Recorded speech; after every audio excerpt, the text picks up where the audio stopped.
पण आता तो दिल्लीला जो पुरस्कार भेटला त्याचे अभिनंदन करण्यासाठी पंढरपूर वारकरी आलेले. तरी सगळ्यांना ते पत्र वाचून आपण आले तरी आपण ती सर्वांनी ऐकावं.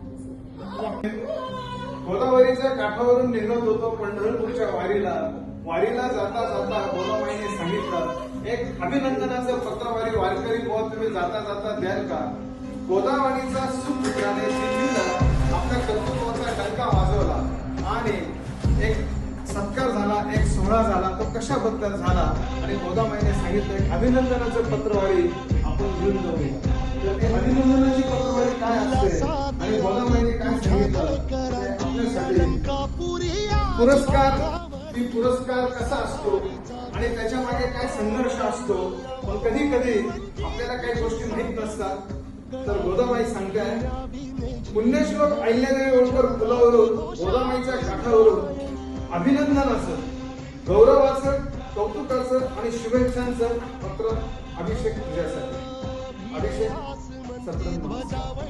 पत्र लिहिण्यास विनंती. गोदाबाईच्या सुपुत्राची दिल्लीमध्ये कर्तृत्वाची डंका वाजली आणि इकडे गोदाबाईला भरून आलं. ऑल इंडिया अचिव्हर्स फाउंडेशनच्या आयोजित उत्कृष्ट नॅशनल आत्मनिर्भर भारत ह्या अंतर्गत असा जो सुंदर सोहळा दिल्लीच्या मातीतून गोदाबाई बघत होते. आणि गोदाबाईने अभिषेकच्या कॉलेज जीवनातलं, शालेय जीवनातलं हा पुरस्कार कशासाठी, तर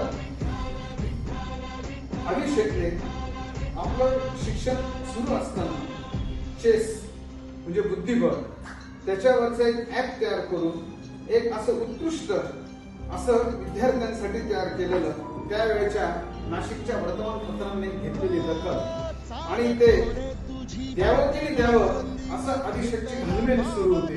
की अनेक पुरस्कार असतात, त्याच्या मागे बरेच तिरस्कार असतात, अनेक पुरस्कार फसवणारे असतात. आपण जावं की नाही आणि आपल्या कर्तृत्वाचं काही दखल होईल की नाही.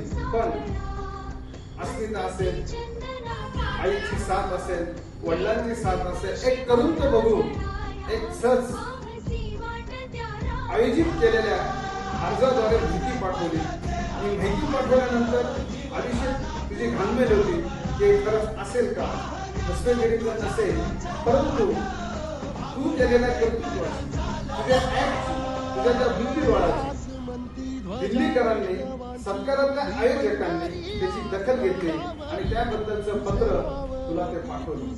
आणि ते पत्र पाठवताना त्याची दखल घेत परवा जो कार्यक्रम झाला तिथला आयोजन अविस्मरणीय क्षण, इथे ते बघताना त्याची भावना जाणणार नाही. पण जिथे जे उपस्थित होते आणि इतक्या सुंदर कर्तृत्व लोकांसमोर जो सत्कार झाला त्याचं खरोखरच आपल्या आयुष्यात आलेल्या शिक्षणाच्या पलीकडे आपण जे काही कमवलं आणि त्याचं कुठेतरी चीज झालं.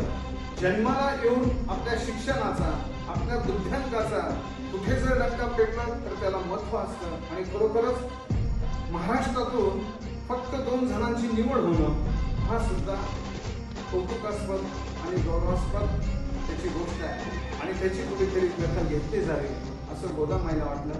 सध्या महाराष्ट्रामध्ये पंढरपूरच्या चंद्रभागेच्या काठावरती वारकरींचा जल्लोष सुरू आहे आणि त्या जल्लोषामध्ये गोदाबाई, चंद्रभागा, इंद्रायणीचं लक्ष दिल्लीच्या मातीकडे गेलं आणि असा सुंदर कार्यक्रम परवा दिल्लीच्या मातीतून गोदाबाईच्या अंतरंगात आला.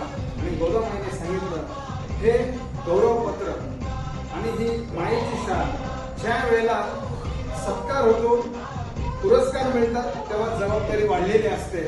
आणि गोदाबाईने सांगितलंय, ह्या पुढच्या भविष्यात असंच नवनिर्मितीचं संशोधन व्हावं. येणारा सिंहस्थ कुंभमेळा येतोय, सर्व जगाचं लक्ष आहे आणि जेणेकरून त्या पार्श्वभूमीवर पण असंच एखादं नवनिर्मिती संशोधन तुझ्याकडून व्हावं, जेणेकरून ह्या हिंदुस्थानच्या नकाशावर नाशिकचं नाव, ह्या गोदावरीचं नाव कुठेतरी लखलखी तेजोमय हो. आणि जेणेकरून जे आपलं नाव आहे अभिषेक, आणि आपल्याला माहित असतं आध्यात्मिक आणि धार्मिक क्षेत्रामध्ये देवाधिकांची सुरुवात अभिषेकाने होते, तसा हा अभिषेक जेणेकरून दिल्लीला सत्कार झाला. आणि गोदाबाईने सांगितलं, ह्या माझ्या नाशिक नगरीचा खरा अभिषेक ह्या कर्तृत्वान सुपुत्राने केला आणि त्याचा आनंद वाटला आणि गोदामाईने सांगितले अभिनंदनाची पत्रवारी आणि यापुढेही आपल्या वेगवेगळ्या नवनिर्मिती संशोधनासह एक दिवस परत एकदा दिल्लीच्या तखतावर आणि संपूर्ण देश बघत राहील असे ह्या पुरस्काराचे पुढचं पाऊल.